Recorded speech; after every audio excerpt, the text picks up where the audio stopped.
This week, the Palestinian Authority will be delivering its long-awaited request to be recognized as a state to the United Nations Security Council. On Friday, Palestinian President Mahmoud Abbas and Israeli Prime Minister Benjamin Netanyahu are expected to deliver speeches to the United Nations General Assembly. On Wednesday, U.S. President Barack Obama met with both leaders and, while addressing the General Assembly, said, "Peace will not come through statements and resolutions at the United Nations. If it were that easy, it would have been accomplished by now." Obama wasn't the only one to oppose the PA's appeal to the UN. Many Israelis shared his skepticism. אני לא יודע עד כמה זה יכול לשנות משהו באופן מיידי. סך הכל מדובר בתהליך שבסופו של דבר ברור שתהיה מדינה של פלסטינאים עצמאית. זה יקרה מתישהו, רק שאולי לא כדאי לרתום את העגלה לפני הסוסים, וזה מה שיכול להיות שקורה עכשיו. רעש וצלצולים, ככה נראה לי. הפרעות יהיה בלגנים. אם נעצור את זה בזמן, הכל ייגמר כמו שצריך. וזה לפי דעתי שזה לחץ על מדינת ישראל. לא ייתנו לזה לקרות. מי לא ייתן לזה לקרות? לא ישראל ולא ארצות הברית, לא ייתנו לזה לקרות. Many Palestinians also felt that little will change with the statehood declaration. ואני כפלסטיני רוצה שיהיה לי בית. אני לא רוצה לחיות באוויר ככה סתם. אני רוצה שיהיה לי בית. ואני חושב שכל העם שלי חושבים ככה, כמו שאני חושב. ואני יודע בסוף, שאני שומע בחדשות, עכשיו יש מדינה לעם שלי, יש מדינת פלסטינית, אבל המציאות זה אותו דבר. המתנחלים נמצאים בשטחים, על יד הכפר שלי, המחסומים נמצאים, הכיבוש נמצא. אני לא חושב שהשתנה משהו הרבה.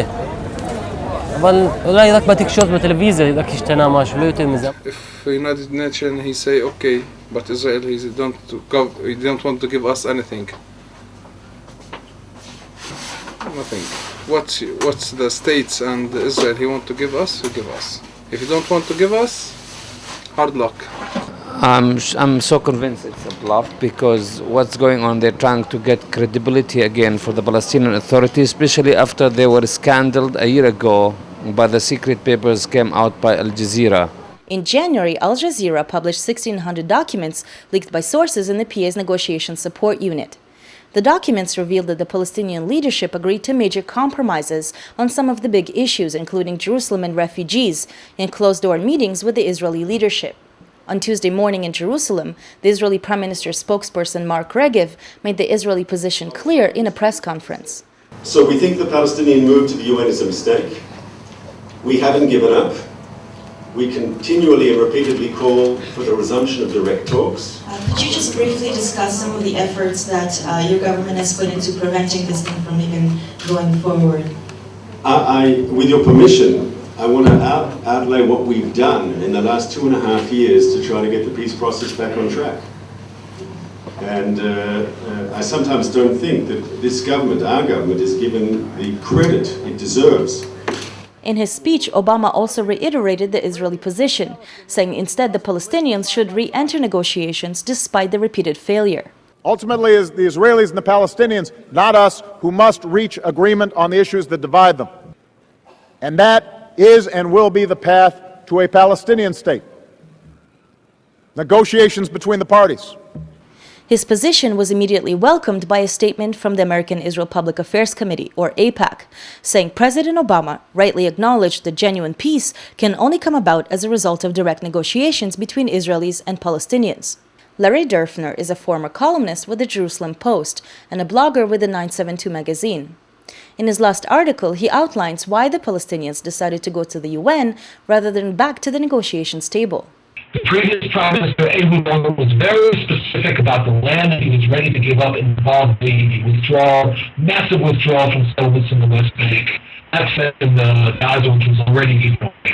Ehud Barak, back in 2000, offered all of Gaza, offered 95% of the West Bank, including massive withdrawals from settlements. Okay? So previous Israeli Prime Minister, going back to the year 2000, have been very specific about the extensive withdrawals they were ready to make. Here comes Netanyahu, as late as 2011, refusing to make any commitment to any specific piece of land that he's ready to give up for the Palestinian state. This is really several steps back that Israel is taking. Though Fatah, the party ruling the Palestinian Authority, has recently reached unity with its longtime rival Hamas, the party ruling Gaza announced its opposition to the UN bid. Azat al-Rishaq, a senior Damascus-based Hamas official, said that Abbas's decision to go to the UN was an individual step that was not coordinated with other Palestinian parties. He said a Palestinian state should be extracted and not begged for. The third largest Palestinian party, the PFLP, also criticized the move when the parliamentarian Khalida Jarrar said it is only a tactic to pressure the Americans sponsoring the negotiations. Many in Israel have been predicting that marches in support of the PA's move will lead to the outbreak of a third intifada. יש לי בן חייל ויש לי במשפחה אחיינים חיילים, ולגבי התוכנית של ספטמבר, מה שאני שומעת מהם, שהם נערכים במיוחד מג"ב, נערכים לגבי התראות שיכולות להיות בתוך הארץ. אם זה הפרות סדר, אם זה חומרי נפץ, אם זה יידוי אבנים, אם זה כל מה שכרוך בזה. מלחמה לא נראה לי שתהיה בשלב הזה. אני חושבת שיהיה בלגן מזה. ככה אני חושבת. יש גם כוננות מאוד גבוהה, הבנתי. כן. נו, אז מי צריך את זה? תשמעי, כל הסביב יקומו עלינו עכשיו. כל הסביב, אנחנו עכשיו מוקפים. זה גם טורקיה שקמה פתאום. אני לא מאמין במלחמה עם השכנים בשלב הזה. אינתיפאדה שלישית אולי. I was wondering if you have already decided to put emergency laws to try and avoid violence from Friday on in the Palestinian territories or inside Israel.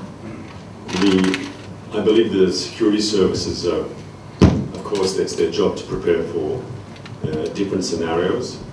We don't want to see violence.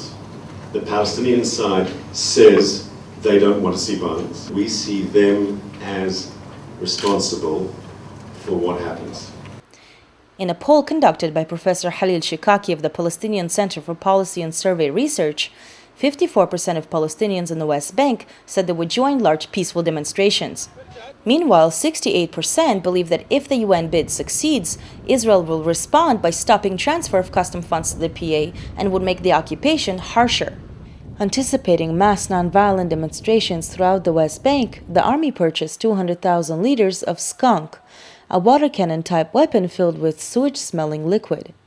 However, during Wednesday morning's demonstration at the Kalandia checkpoint, the army used a sonic crowd dispersal weapon, which sounds a scream at high-pitched levels towards the protest. A 15-year-old demonstrator lost an eye after being hit in the face with a tear gas canister. 35 others were wounded. In recent weeks, the IDF also began supplying and training settlers on how to use tear gas at Palestinians. For The Real News, I'm Leah Tarachansky in Jerusalem.